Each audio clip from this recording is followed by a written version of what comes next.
Hey guys, welcome back to Reviews and How-Tos. I'm Tyler. This is the all-new HexClad utensil set. I just picked it up, and this stuff, look at how beautiful this is.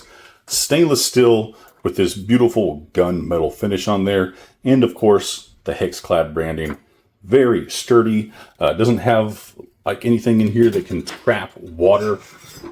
Some of the utensils that we have had in the past, they trap water inside of here, but this is all really nice metal. You're going to get all of these that you see right here. They got 1, 2, 3, 4. You got your big spoon here with the holes in it. 5,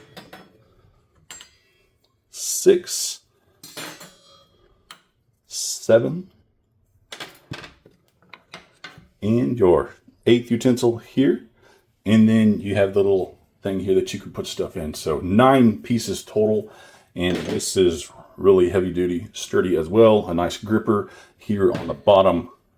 Again, HexClad, you can't go wrong with it. I absolutely am in love with this. Go ahead and check it out.